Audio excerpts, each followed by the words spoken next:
G'day, folks. Today we are joined by Luke Hines. He's an author of 9 best-selling cookbooks. He was on My Kitchen Rules back in the day, and is a celebrity trainer, athlete, and foodie.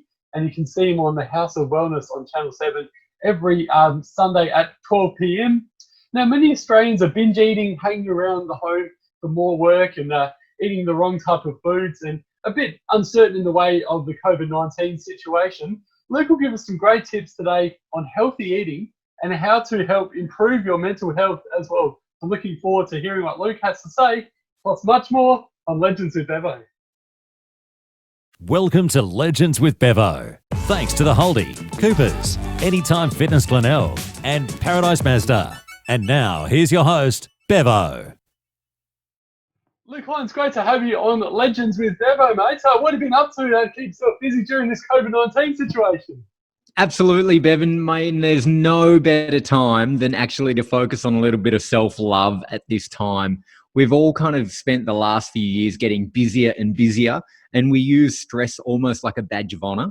So it's really nice that we've been forced to stay in one place and we go, hang on, I've got who I am, what I've kind of got directly around me, and that's it. What can I do with that? So I think people, and I in particular, have been sleeping a lot more.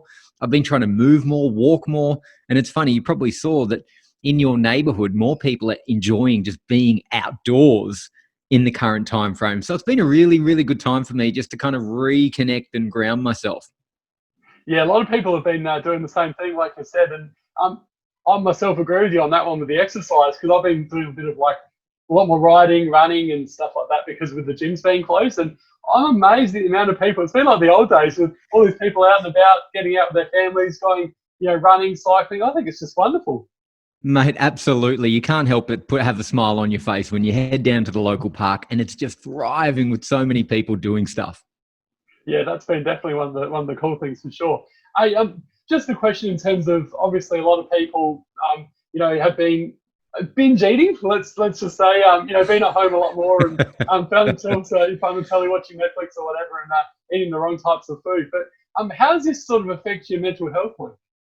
Yeah, look, it's a really good question. We use food as a crutch in life. I mean, you can imagine that classic breakup scene in a movie where the character breaks up with their partner, they head back to their apartment, and what are they doing? They're powering through a big tub of ice cream. Food represents comfort. All right. Now, in the last few months, we've been feeling discomfort with a change in finances, a change in work, a change in relationships, a change in how we move around. So we've been in this incredible state of discomfort. So a lot of people I've spoken to, and I experienced it myself first when lockdown first started, is it's a form of comfort. Food is a form of emotional support. People feel good when they eat certain foods. And then certain ingredients in foods trigger certain behaviors. So for example, chocolate. Chocolate is delicious, but the combination of the sugars and the different chemicals found in chocolate themselves are feel-good receptors. They get our whole kind of body feeling fantastic and in ourselves. And it's interesting if we look at the direct effect that food has on mental health. If you looked at people's diets over the last 3 months, there would be a sense of comfort and foods that try to make us feel good. Whether they're good for us or not, that's another question. Yeah, I've definitely been guilty of that, especially the chocolates and the iced coffees. I love my iced coffees over here in South Australia. There's lots to choose from as well. But like I said, it's all in moderation. Yeah. So what sort of tips do you have, I guess, to help people with their diets to improve their mental health? All right, there's a few things. First off, we should never use food. Food can be fuel, or food can be a form of a drug. Food can be something that's addictive, or food can be something that's really nourishing for ourselves. So what we need to do first off is have a really healthy relationship with food. Okay, so whatever point we're at in our life, whether we're needing to lose weight, whether we need to gain weight, whether we need to maybe cut out some certain things to be more healthy, we need to make sure that whatever that relationship is with food, it's really positive, that we look at it in a really good way, because it does have a direct effect on our mental health. So let me give you an example. If you've got someone who has been suffering maybe feelings of anxiety, one thing they might do is they might use food as that crutch, as that comfort. But unfortunately, those food choices might be riddled with processed and refined ingredients that are therefore creating a chemical imbalance in their body. Now, where does our health and our immunity and our mental health start? It starts in our gut. Good gut health. They call our gut our second brain because it is so powerful with all the organisms in there that it does have a direct link to how we feel. Now, if we fuel our body with bad food, what happens is we create a really bad gut environment, which can affect our mental health. So if we strip things back, every time we eat something, we need to be mindful that it's going to be providing, obviously, nourishment, but it's going to be good for our mental and physical well-being. So as you said, you asked for a tip. First things first is look for nutrient density, okay? We could look down into any supermarket, right?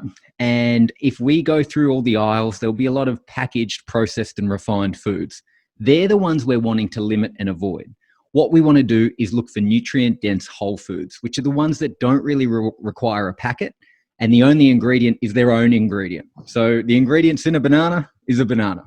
That's what we're looking for, because it's when we start eating with that real food that our mental health really does start to turn around, because when you eat better, you start to think and feel better. And when you start to think and feel better, you start to move better. And when you start to move better, you therefore eat better. And it becomes this cycle that works together in synergy. Okay, interesting. And in terms of healthy lifestyle, Luke, how does healthy lifestyle, I guess, with fitness, mind, and food, how do they all collaborate with each other and sort of help people out in that way? Well, first things first, you can't have one without the other and expect to be truly healthy. So you can have someone who eats the healthiest food on the planet, but doesn't move and has an unhealthy headspace. They're not going to be what we call well. Then you might have someone who eats pretty bad food, but trains themselves to oblivion and thinks really positive. Again, they got some things going on, but they're not going to be truly well. So what I say is find synergy between the meals, the mindset, and the moves. That means celebrating and focusing on nutrient-dense meals, cultivating a positive mindset through different techniques like mindfulness, and then obviously moving your body in a way that you enjoy each and every day. When you tick off the meals, mindset, and moves, and they work together, then you're giving your body and your mind the best chance to be truly well. In terms of technology, Luke, as we just saw before, myself with having a few Zoom issues can be very, very frustrating, but it can also be a positive as well. How can technology boost your mental health within 25 minutes? Well, it's a really good question. Something that I have known to be really, really beneficial for my well-being is practicing mindfulness, because I find I get myself really overwhelmed. I travel a lot for work. I find I've got a lot going on. My phone is binging with social media. My emails are going off on my laptop. I think we're in a really connected world.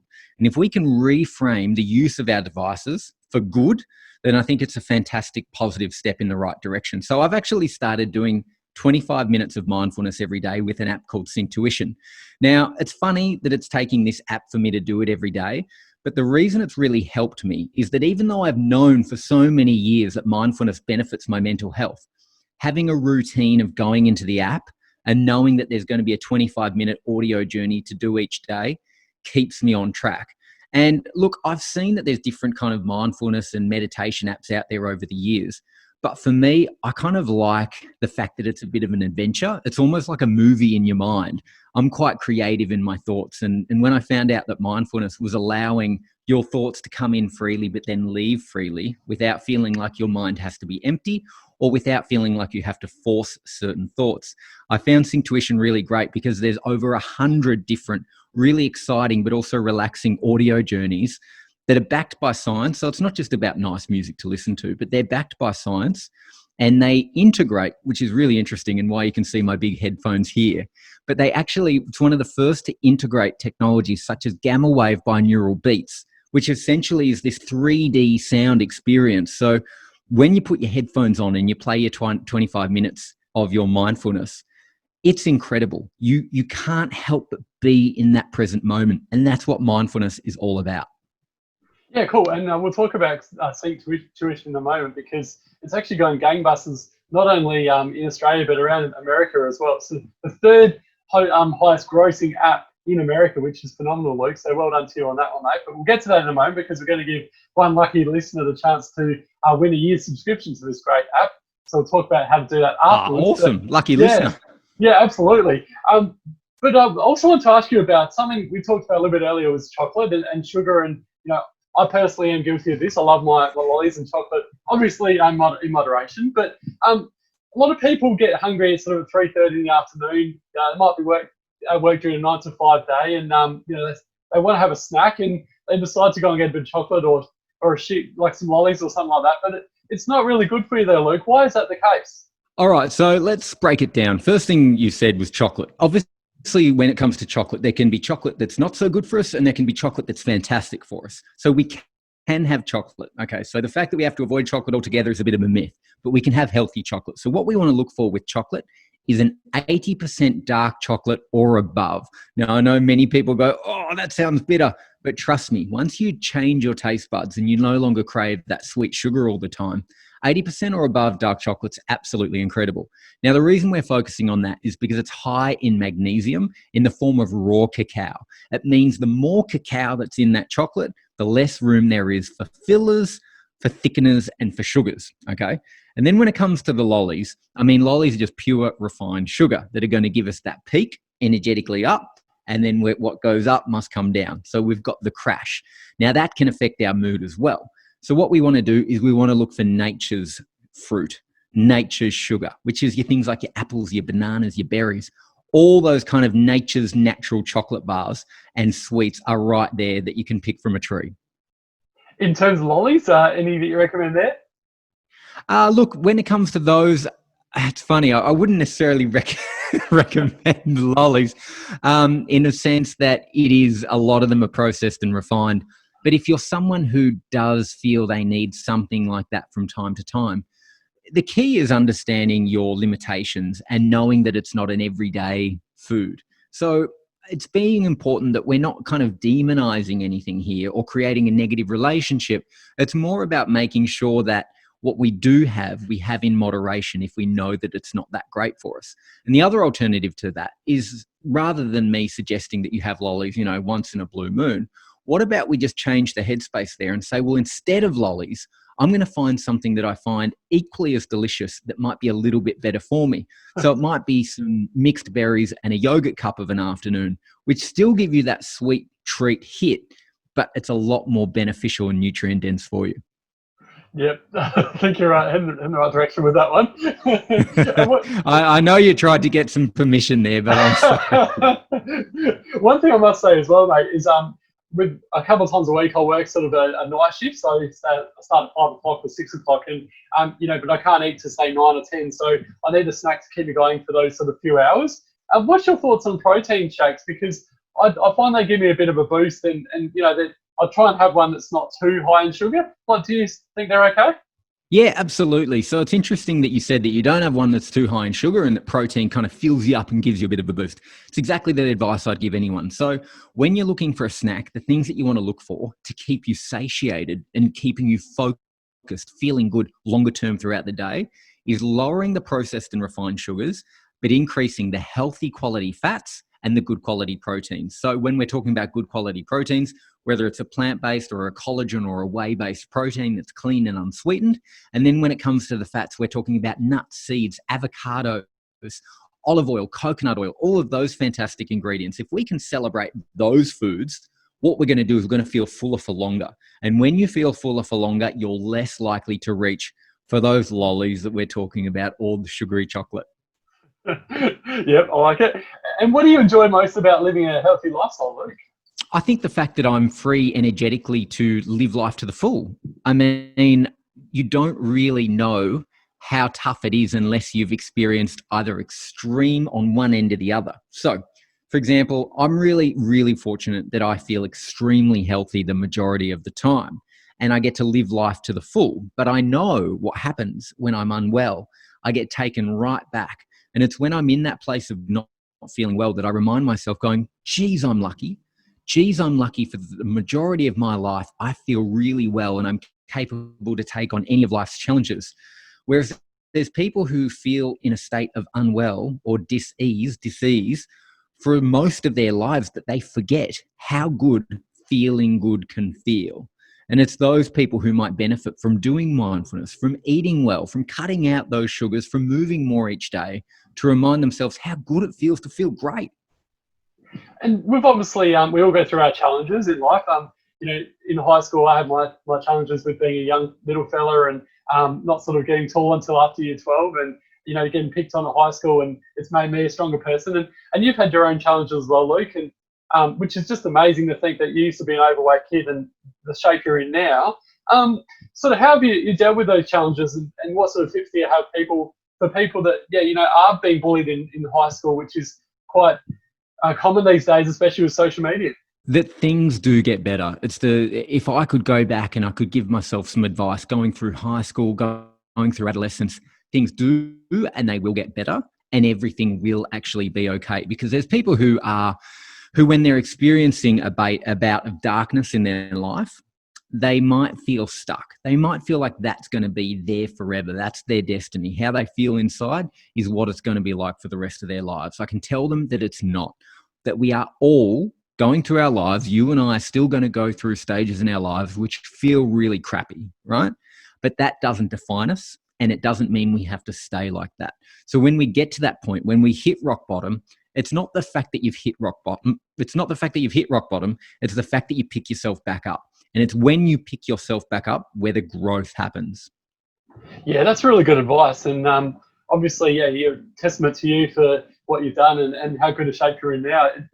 It's really inspiring for those people out there that are struggling with their mental health or their weight. That you can turn things around, like you've proven, and I have as well, in terms of, from my perspective, as being bullied at school. Because you're right, everyone goes through challenges in life, and high school was terrible, but it's only such a short time of your life, and you can turn things around and make things better. And it's made me a stronger person. Absolutely, mate. It's inspiring. And when you share your story, that is going to inspire so many people, because when they hear that, they go, oh my God, I experienced that too, or I'm going through that right now. And look at what Bevan's doing now. So it gives them that strength. Yeah, I love it. Before I let you go, because I know you're a very busy man, That's all right. I'll just mention again Synctuition. So we're giving one lucky listener the chance to win a year's subscription. It's paid at $150 normally, or $15.99 a month, and it's obviously available on all your Apple app stores and Google Plays and these sort of things. Just for the people that are interested in getting involved with the subscription, Luke, what's the benefits of it? So look, it's specifically designed to help people de-stress, become more positive, and enjoy better sleeping patterns. And I think that's something that we could all benefit for. If you break those three up, one, we find it hard pressed to find someone who doesn't experience stress. So the fact that you can use this app 25 minutes a day to de-stress, tick. The fact that you can then learn to become more positive, amazing. Because I reckon if I asked a room full of people who wishes they felt more positive, a bunch of hands would be going up, because positivity is something that we're always wanting to work on. And then that last one I touched on, better sleep, my goodness. I cannot tell you how important good quality sleep is. It impacts all elements of our life. You might eat really well and train really hard, but if you're not sleeping, you're letting it all go down by the wayside. And the fact that Synctuition helps you with better sleeping patterns is amazing. And I don't want people to think, oh, where's Synctuition come from? It's actually been 10 years in the making, and it's been put through 100 scientific studies for it to actually work. And I love it. I swear by it. And the House of Wellness with Luke Darcy, you're doing a great job there, and a few others that you get on every week. I spoke to you off air about this, and you love it, which is just awesome, because it's so good when you're doing something that you love. For those people that don't know much about the show, what's it about, Luke? Okay, so the House of Wellness airs every Sunday midday on 7, and it's an hour of TV which is hopefully going to give you all the information and inspiration to live your healthiest and happiest life. We meet sports people who are experts in their field. We talk to people about food trends. We talk to people about travel, adventure, feeling good. Everything that's about health, wealth, and being wise is celebrated on the House of Wellness. It's fantastic. And what's great is we all have such a synergy of having fun. And we talked about this off air, that we sit down on that couch every week and we just have a laugh, but we also get the opportunity to share our passions. Well, you're doing a great job there, mate, and everything around the world as well. 9 best-selling books now. You're absolutely killing it. It's been a pleasure to get you on Legends with Bevo. Thanks for taking the time to have a chat, mate. Thanks to John Warner as well for reaching out and getting you involved in this. And we look forward to speaking again in the future, mate. I can't wait, mate. I'll be here with bells on. Thank you so much for having me today. I really, really appreciate it. Absolute pleasure, and keep up the great work. And I'm inspired to look as fit as you are. Unbelievable. Mate, you're there. Don't worry, you're there. See you, mate. Take care. See you, mate.